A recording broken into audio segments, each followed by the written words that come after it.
Okay. Can you hear me now?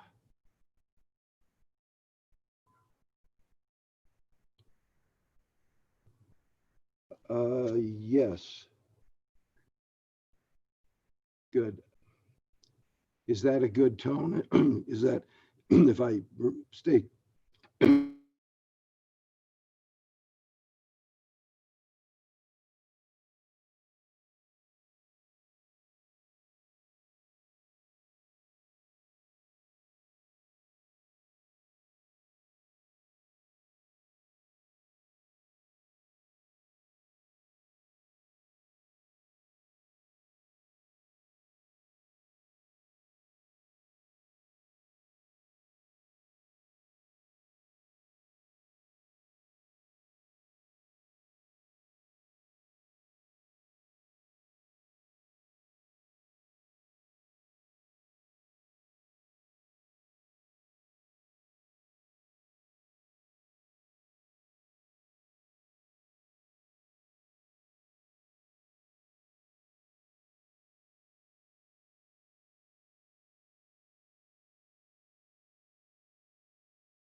think he was whispering in the ear. He was. And I have to say, I I have have my to say, pearls I on told this to for my RPG. mother-in-law Here, it's got a died on the side. same date.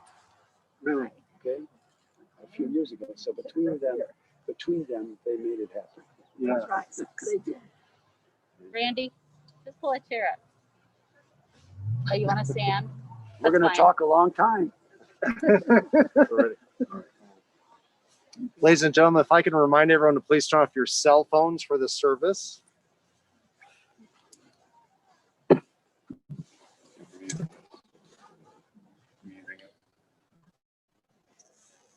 Kim, can you hear me? Okay. If at any time, Kim, if at any time you can't, just go like this, and I'll try to talk a little bit louder.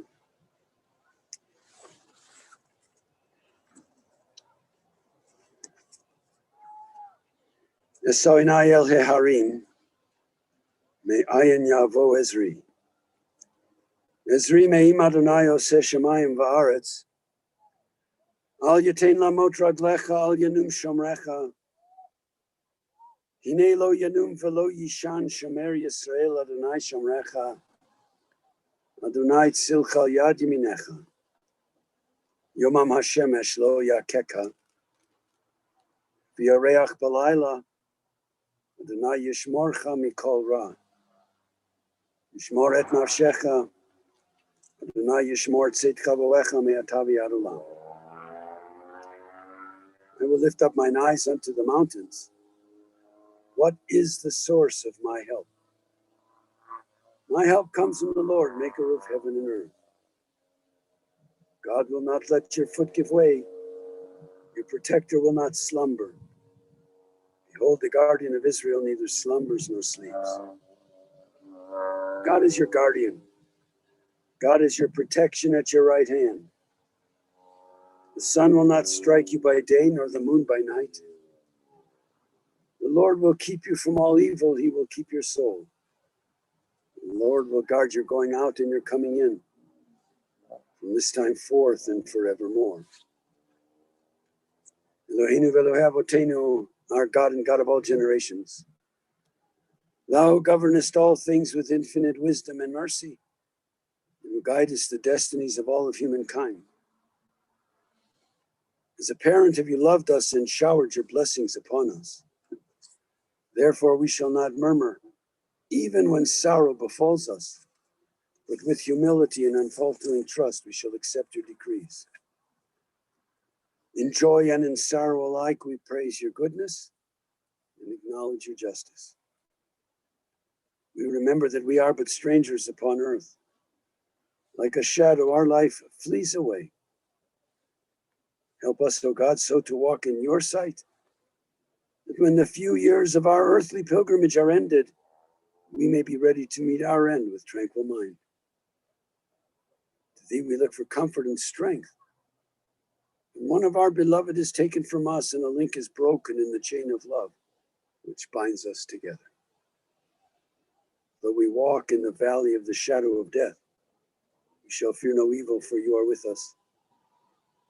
Be praised, O eternal our God, in all your dispensations. And sanctified be your name now and forevermore. The poet has written, birth is a beginning, and death is a destination. But life itself is a journey, a going, a growing from stage to stage. From childhood to maturity and from youth to age. From innocence to awareness and from ignorance to knowing. From foolishness to discretion, and then perhaps to wisdom. From weakness to strength, or from strength to weakness, and often back again. From health to sickness, and back we pray to health again. From offense to forgiveness, from loneliness to love, from joy to gratitude, from pain to compassion, from grief to understanding, and from fear to faith. From defeat to defeat until looking backward or ahead, we see that victory lies not at some high place along the way, but in having made the journey stage by stage, the sacred pilgrimage. Birth is a beginning, and death a destination. But life itself is a journey, the sacred pilgrimage made stage by stage, from birth to death to life that is everlasting. At this point, I would like to call upon three people, one at a time, obviously. We're going to call upon Barry Brown, cousin of a nephew of Joe's, to speak on behalf of Karen and Kim. And then we're going to call upon Max Kern, who is a cousin of Joe's and who worked with Joe for many years. And then we're going to call upon Ron Pred, long time friend, representing all of the friends that were a part of Joe's life.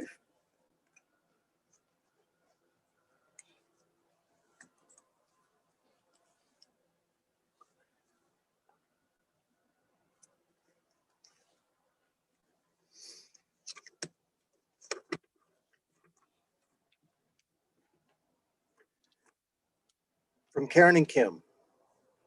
We have so many things to say about our dad. He was so loving, caring, and giving. He was never afraid to openly hug his girls or tell us that he loved us. And just as an aside, that was true too for all of the nieces and nephews. The most important thing to him was that we had a good life. He taught us to be nice to everyone, to be able to laugh at life, to laugh at ourselves, and to also do what we love.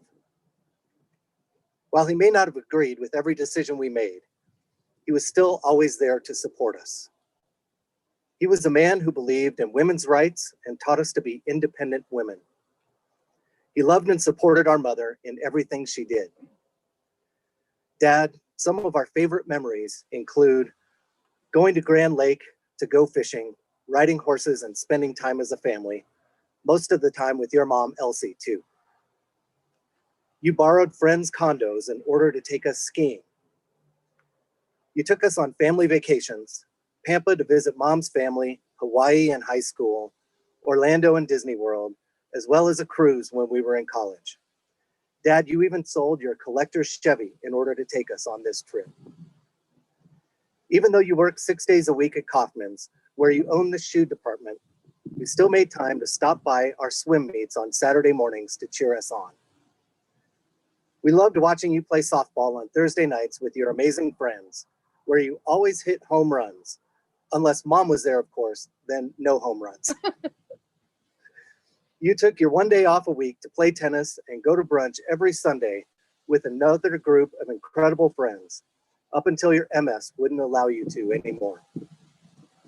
You, along with mom and mom's family, taught us to love to travel. We grew up watching you go on so many amazing fishing and hunting trips with your family and friends. And of course, hearing all the stories afterwards about how much fun you all had. While Karen loved pulling the guts out of the fish, Kim helped mom not have to clean the birds anymore.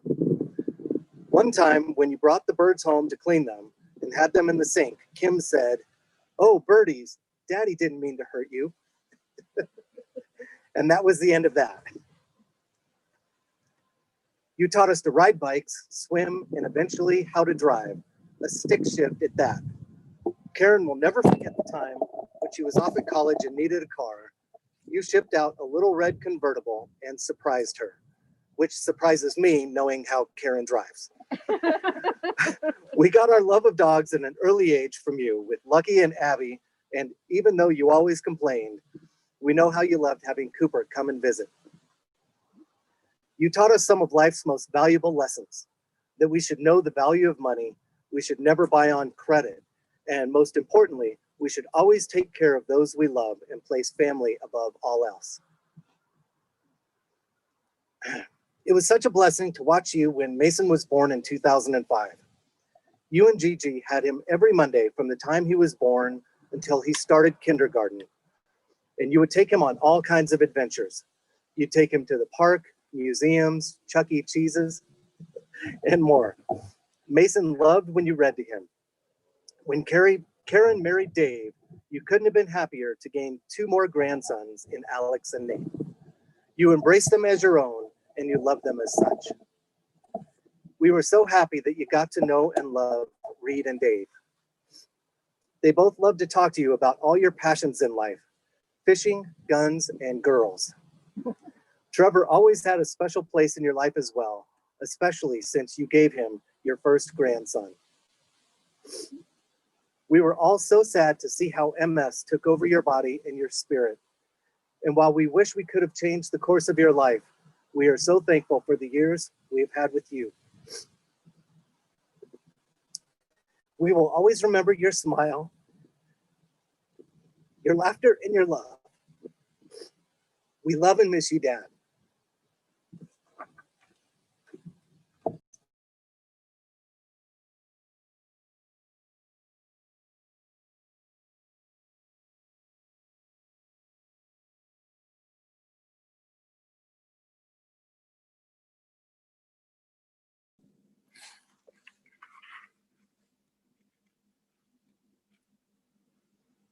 I don't know when we're supposed to talk.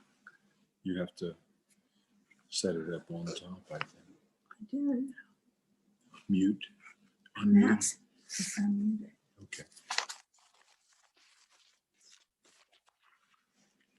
Am I good?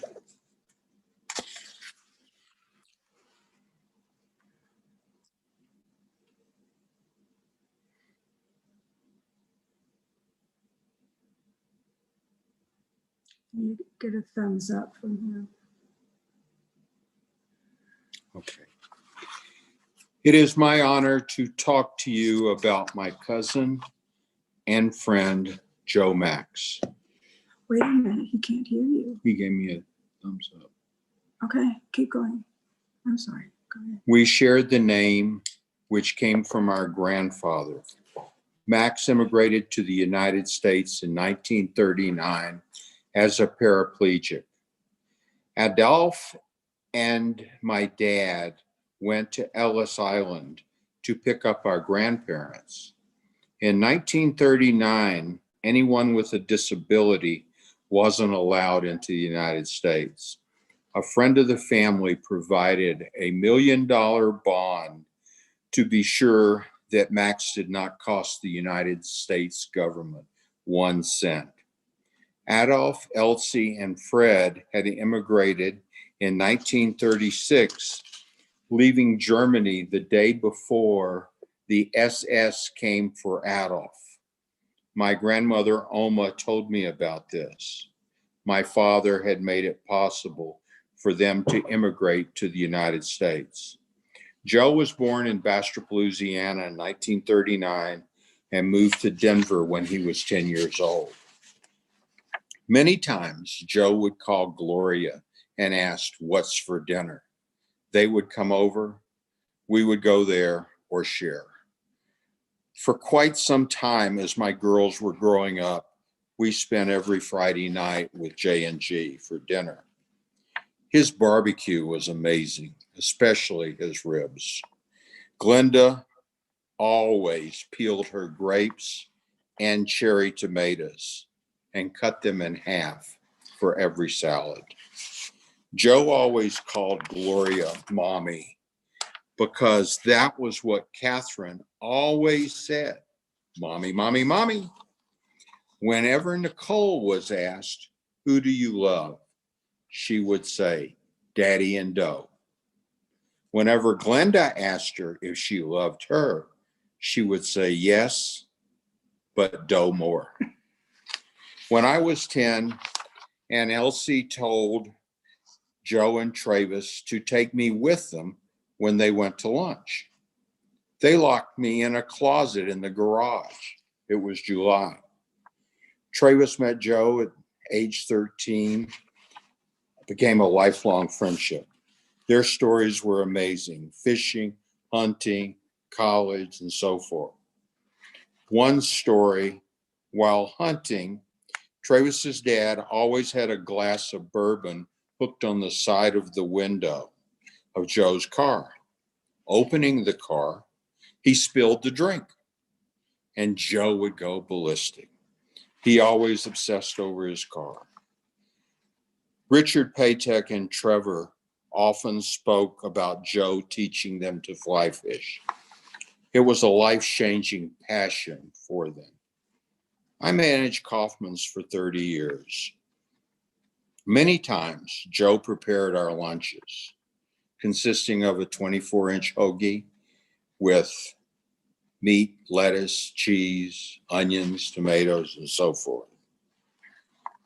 Joe is remembered as having a calm, professional atmosphere at the store.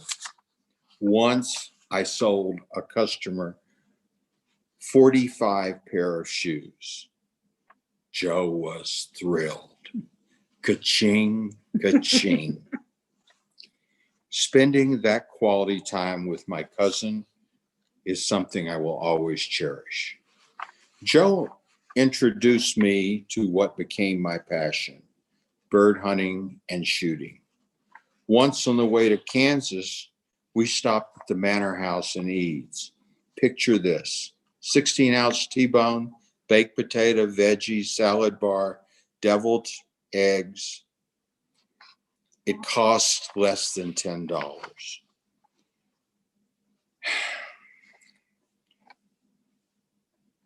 Once while hunting, Joe all of a sudden started running, shouting, screaming, and shooting. At the end of the field, Joe had a coyote down, and it was history. Joe out of breath. One night on one of our hunting trips, about 1 o'clock, all of a sudden, Joe hits me with a pillow. I jumped. Joe screamed, "Shut up, I can't sleep." He said I was snoring. Of course, I don't snore. Joe had the utmost respect for anybody's car, and he put towels on the bottom of the floorboard so it wouldn't get dirty. Joe was a caring father, grandfather, and husband to Glenda, Karen, Kim, Mason, Alex, and Nate. He loved his son-in-laws, Trevor, Dave, and Reed. He called his mother every day. He loved all of them very much. He had a wonderful heart and a dry sense of humor. He fought a long battle with MS, but he always wanted to be with family. He loved his family and friends very much. Gloria and I fondly remember who Joe was, and I am eternally grateful for our time together. Joey, we love you.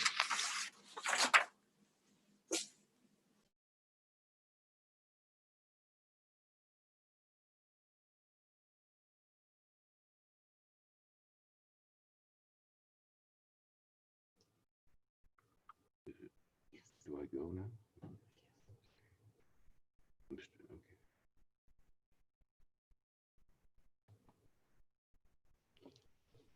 Am I up or something?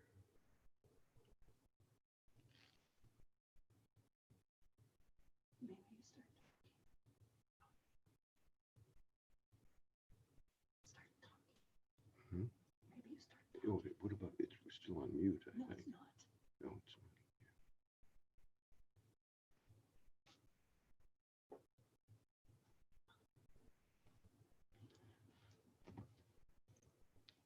Am I the next one to go ahead?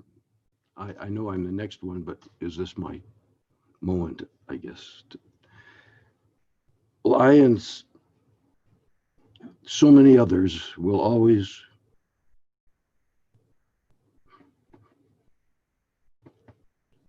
I'd hoped I'd get past the first line. And so many others will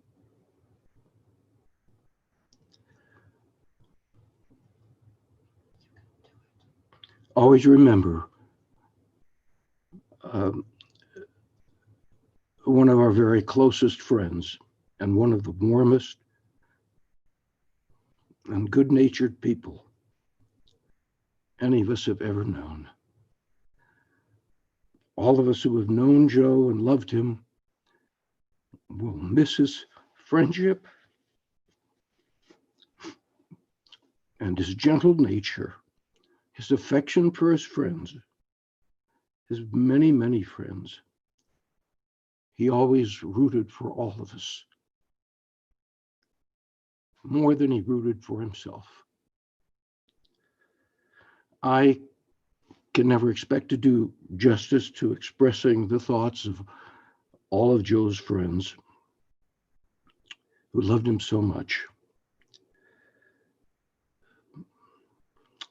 Joe and I begin our long and close relationship in junior high school.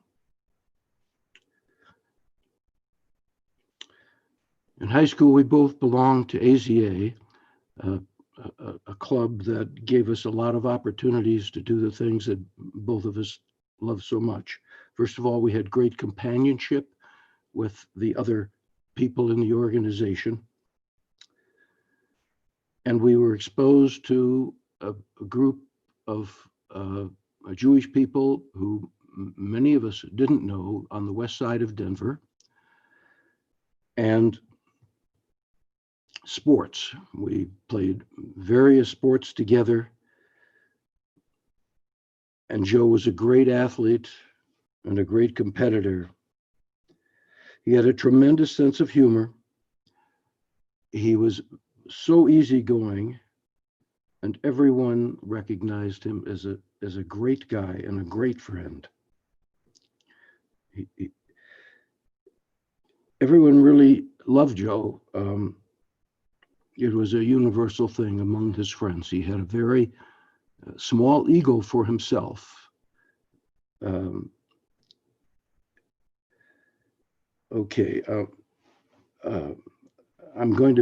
have a lot of things here, so many memories, and I'm going to have to go quickly to use the time I have. One of my first really personal experiences with Joe was during snowstorms in Denver that occurred during our junior year of high school.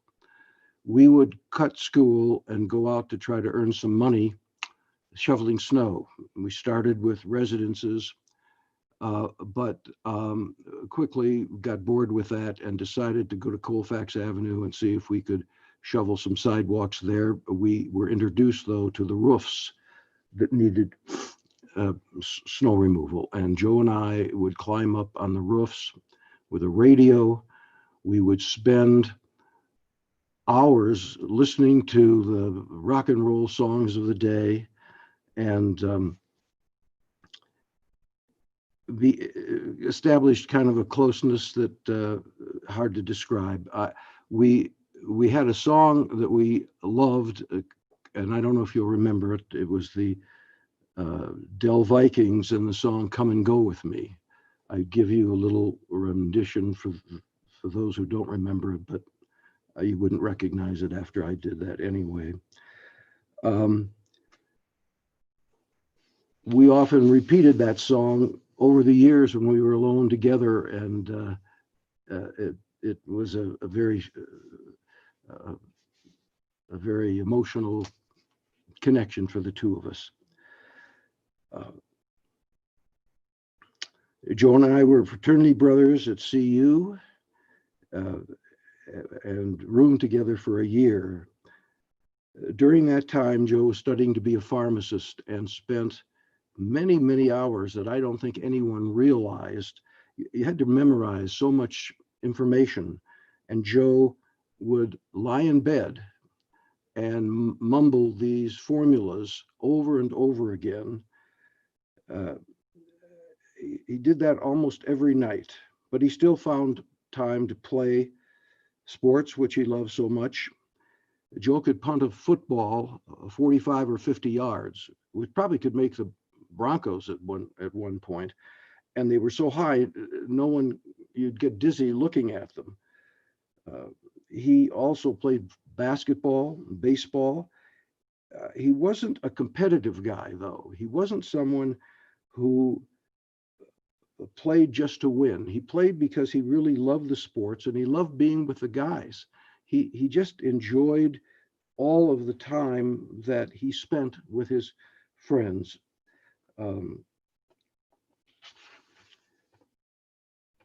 He was his special love, though, was tennis, and he was competitive in tennis. Let me tell you, his friends could be at the net and spend a few moments of fear whenever Joe had his racket in his hand and you were waiting for a shot. I was scared to death, to be honest with you, and I kind of quit tennis after that, or at least quit playing with him. He was a pharmacist for several years, then a stockbroker, and then took the job that has been described at Inglewood's men's store. I'd like to describe a few vignettes from the relationships that I and many of Joe's friends had. For one thing, he could strike up a conversation with anyone, anywhere, at any time. He could bring out things in people and laugh.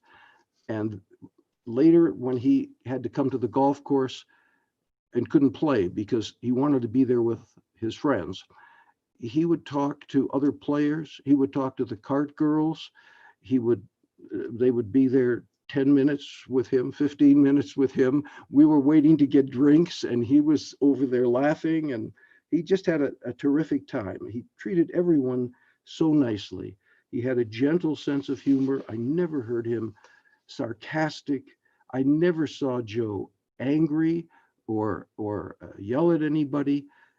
His only emotion was to support others and to engage in humor, tell jokes, make up jokes. The only person I ever heard him speak ill of and rail against was Mitch McConnell. While we were at CU, a few little vignettes, Joe loved the show Bonanza, probably because there was a little Joe in it as the star.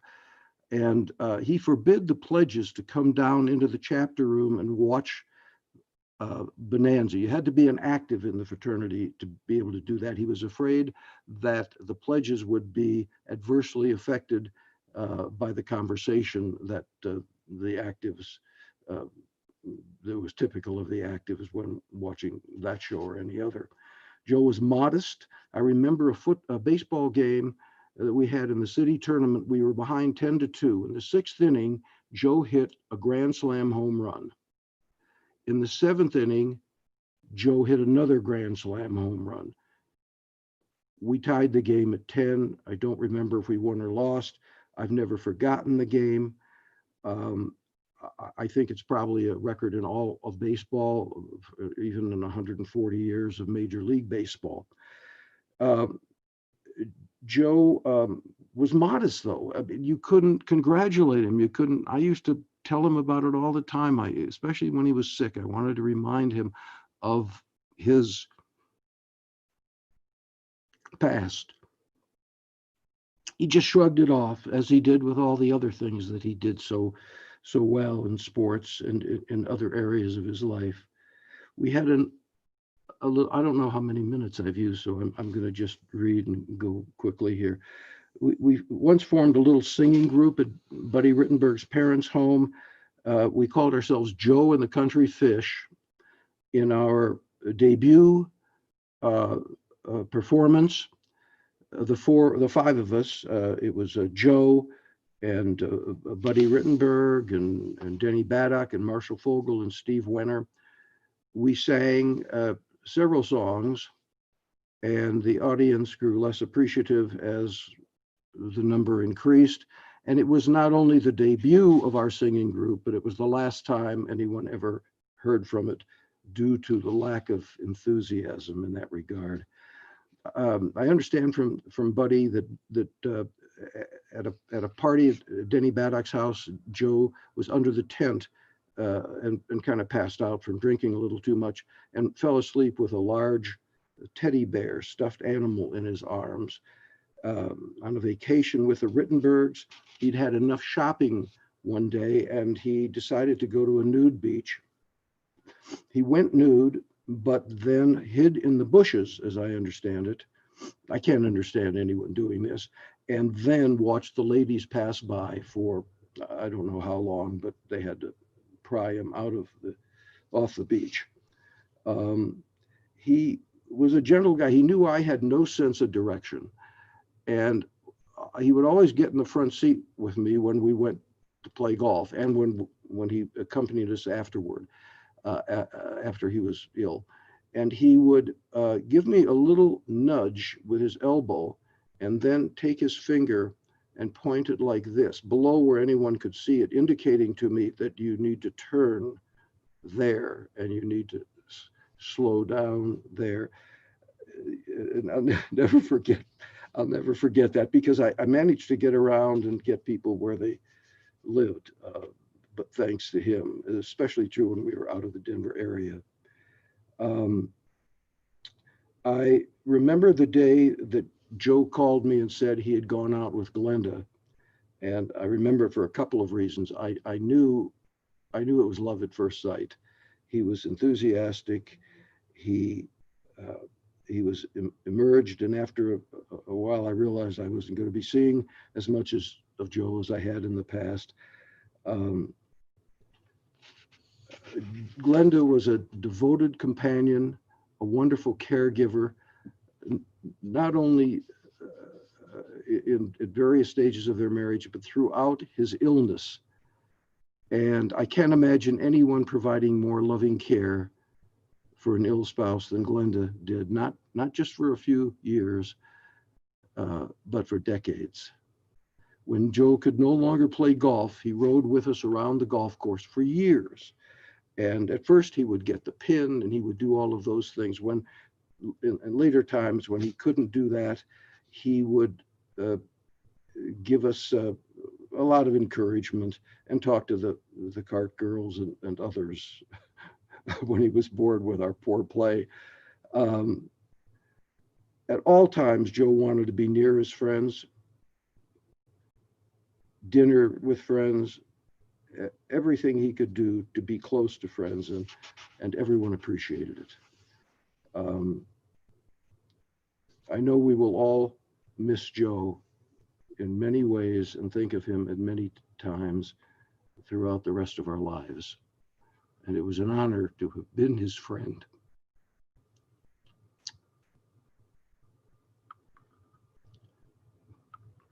Thank you.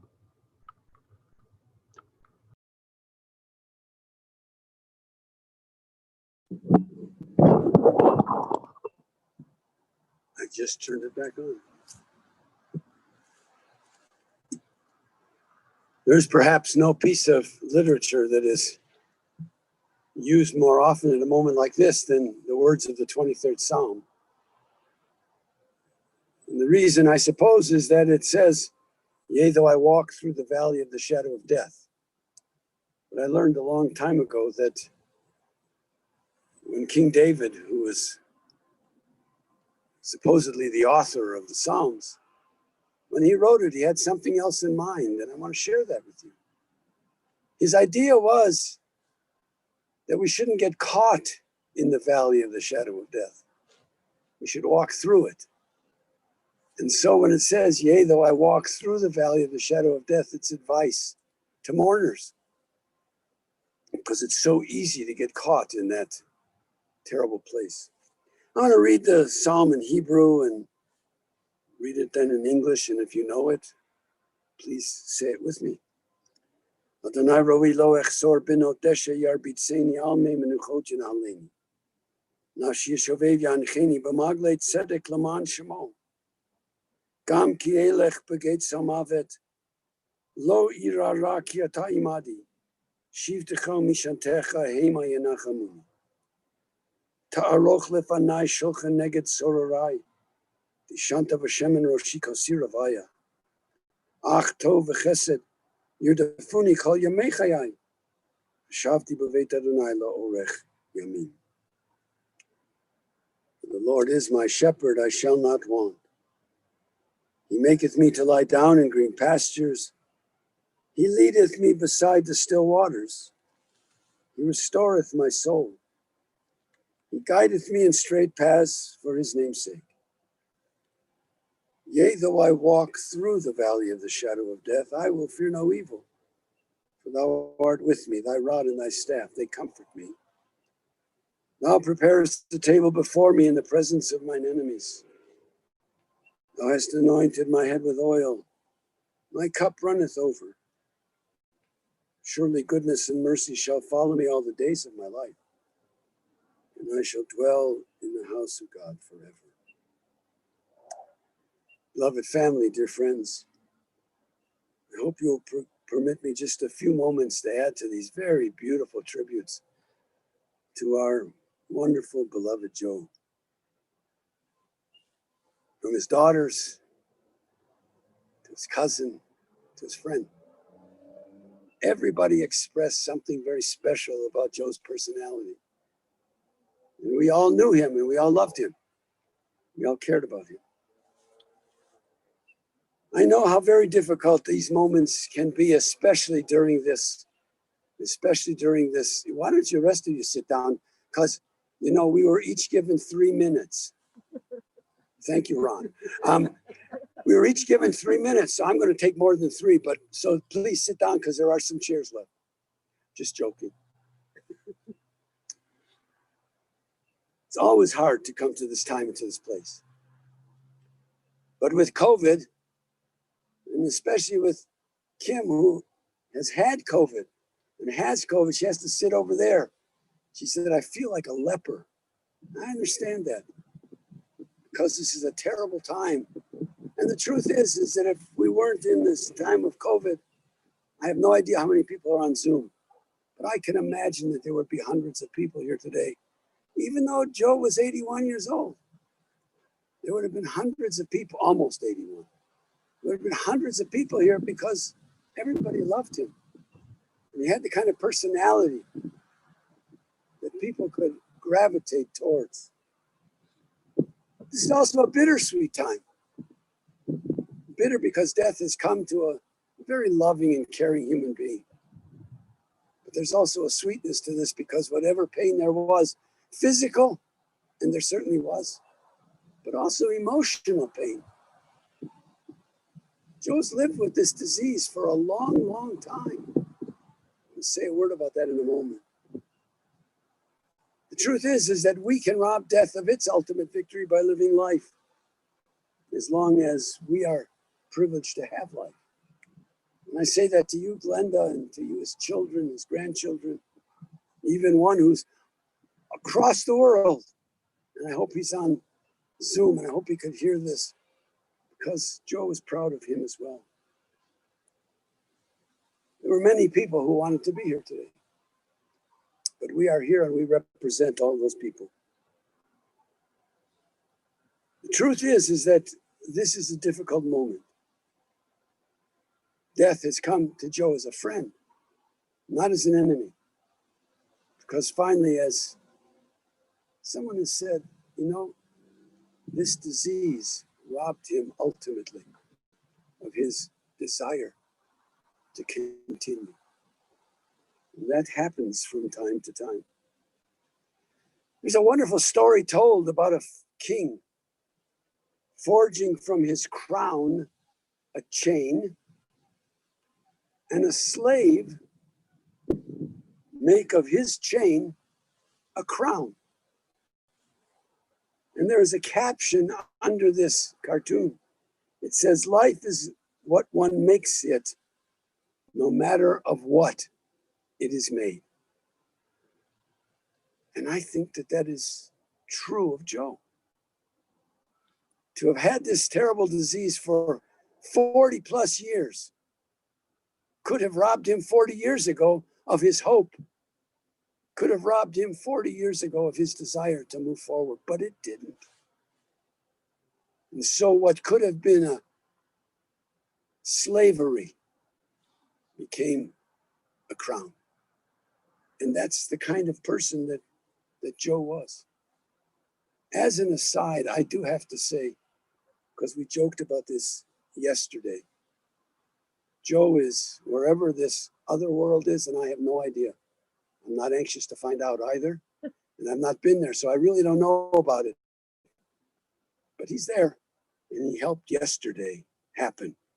I'm sure of that. Yeah. And while there are some people who are not clapping yet, they will eventually.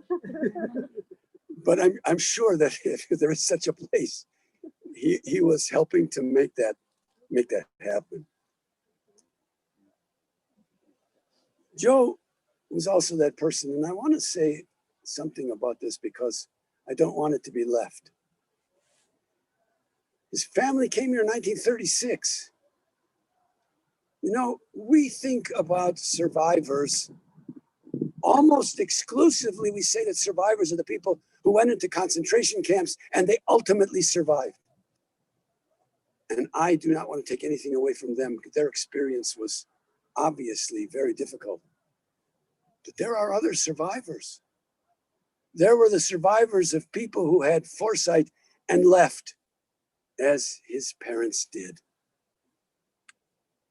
But they were survivors, and so were their children and now grandchildren.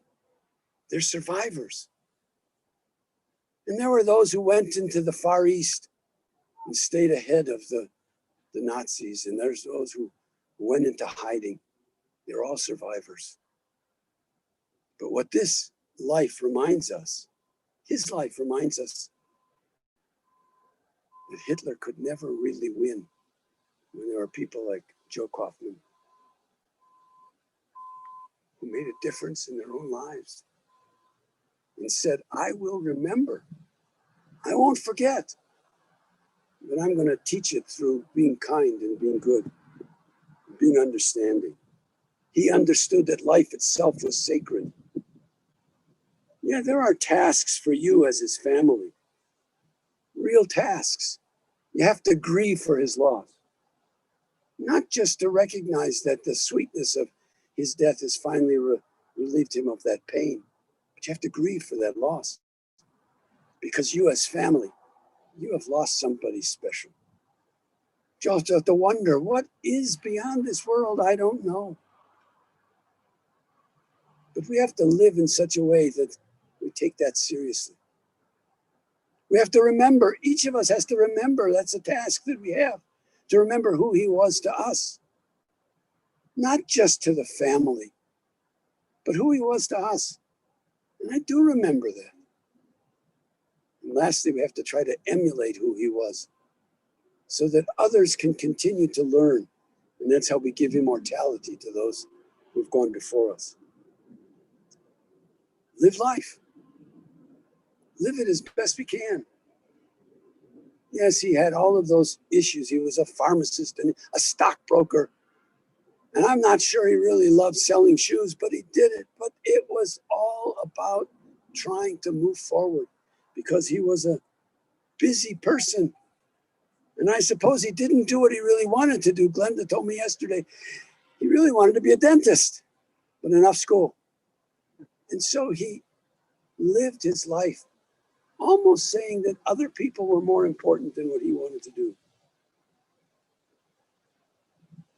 He was warm. He was loving. He was respectful. I've known Joe now for more than 50 years. We were neighbors.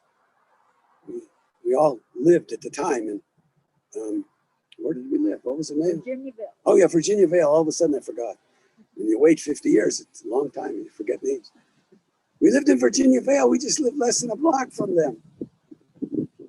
But I have to tell you, I came here. I was 27 when I came here. Joe was just a little bit older than me. I was never Steve. Never. He never would call me. And I said, Joe, it's okay. No. He either called me Rabbi or Rabbi Steve. If you wanted to be more friendly, it was Rabbi. But it was respect for the rabbinate that he had. And he was that kind of respectful person. He was present to people in their lives, especially to the girls.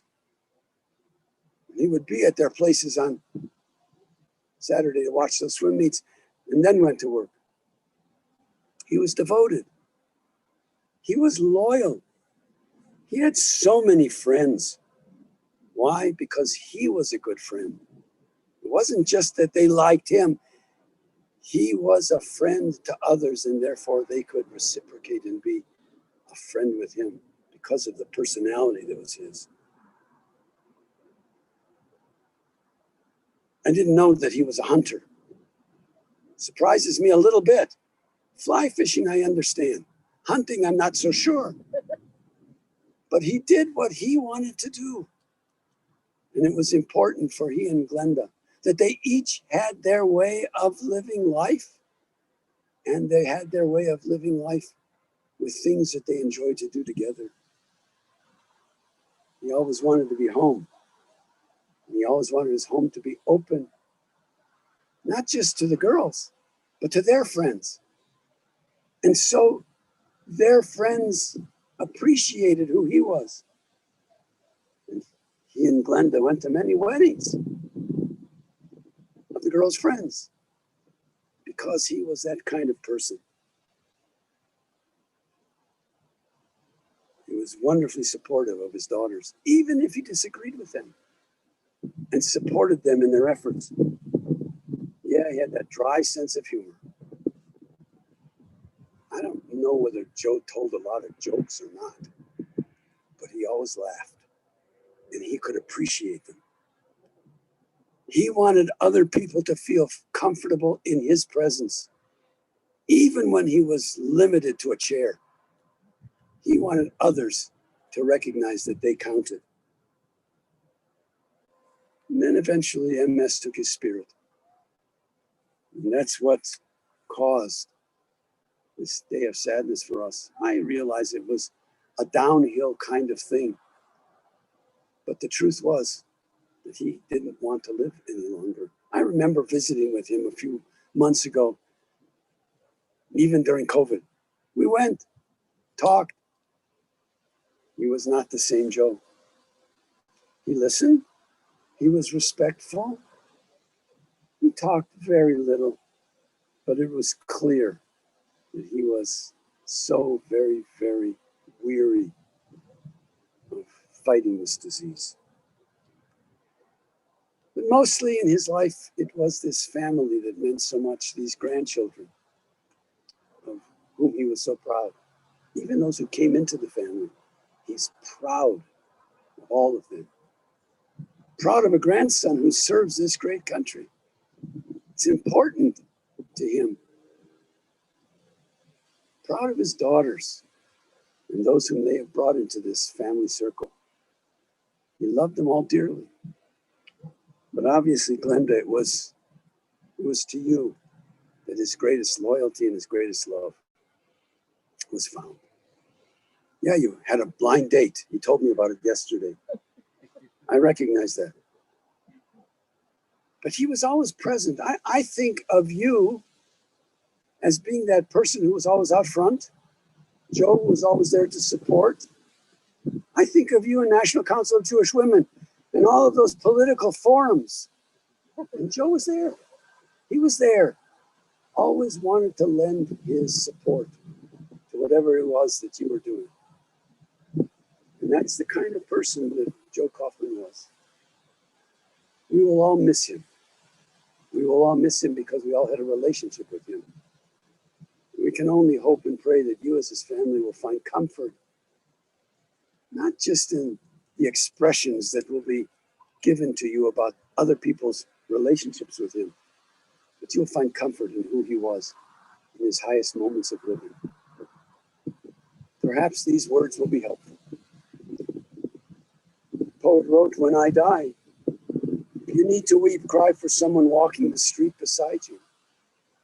And when you need me, put your arms around others and give them what you need to give me. You can love me most by sharing your joys and multiplying your good deeds. You can love me most by letting me live in your eyes and not in your mind. And when you say Kaddish for me, remember what our tradition teaches. Love doesn't die. People do. So when all that's left of me is love, give me away." believe that that's what Joe would ask of us on this day of sadness, on this day in which we lay him to rest. Adonai Natan v'Adonai Lakach, Yehi Shem Adonai Mevarach Mi'atav Yad Olam. God has given, God has taken away. Praise be the name of God, now and forevermore. And let us all say together,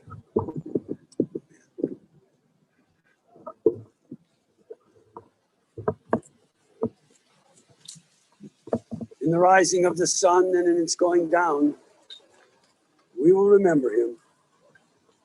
In the blowing of the wind and in the chill of winter, we will remember him.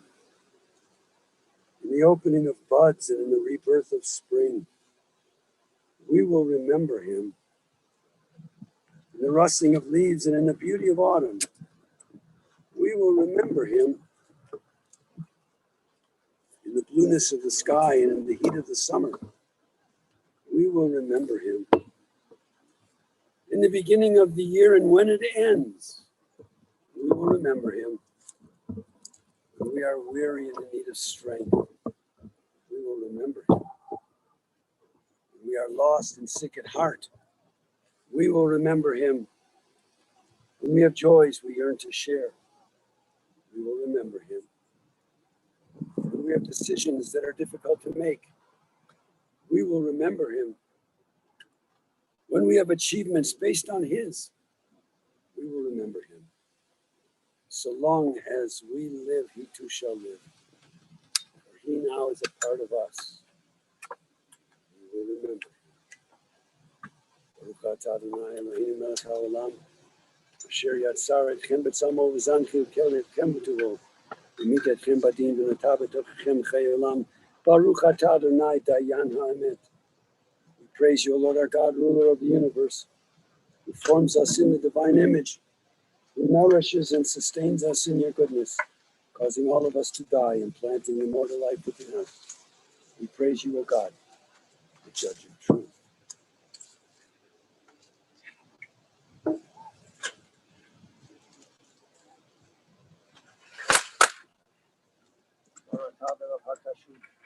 Dust thou art, and unto dust thou shalt return. Chomer atah ve'chomer tashub. Clay thou art, and unto the clay of the earth thou shalt return. Ruach atah ve'ruach Elohim tashub. Spirit art thou, Spirit of God, commit your soul this day.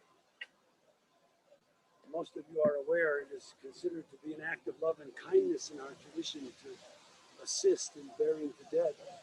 Those of you who would like to participate in this mitzvah, please step forward at this time. I will have immediate time.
dust returns to the earth as it was.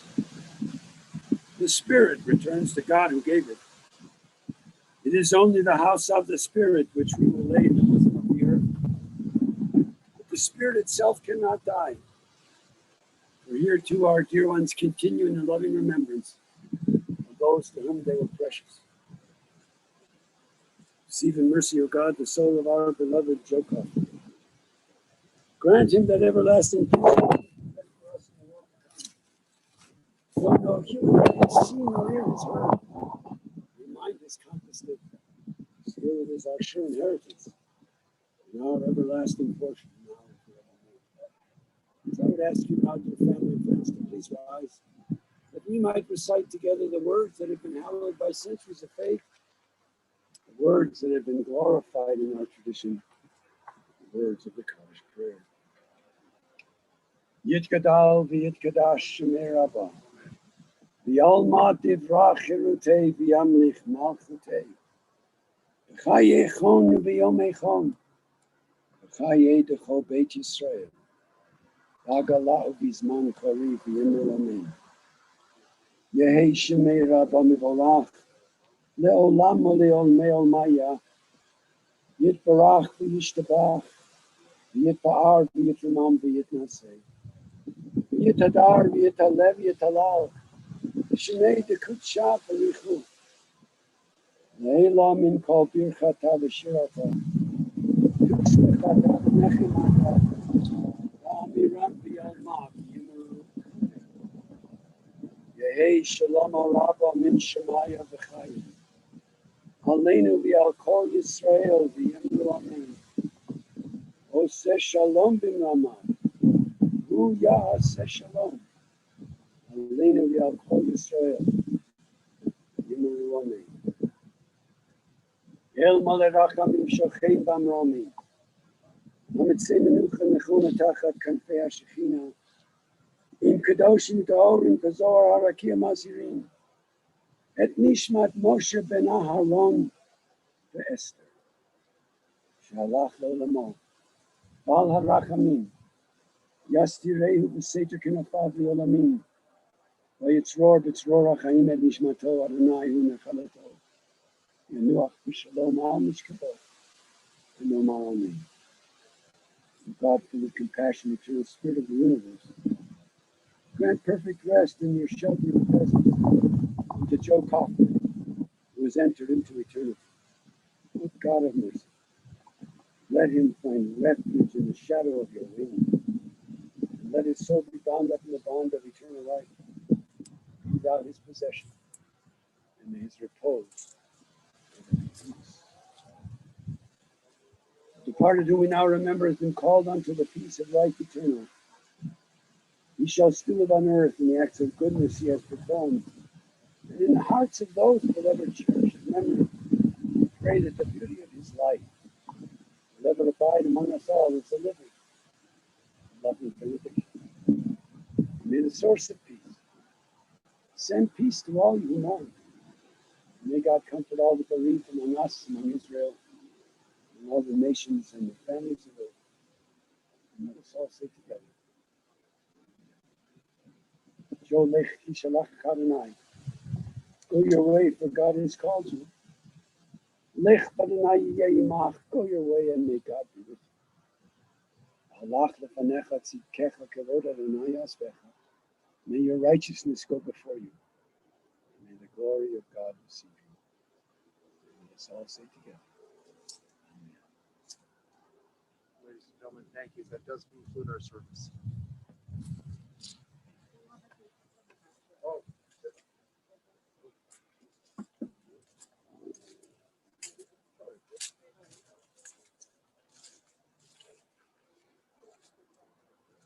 Shiva is going to be observed tonight at 5:30 via Zoom. A Zoom link can be emailed out, but it's also on our website at this time. 5:30 for a Zoom Shiva.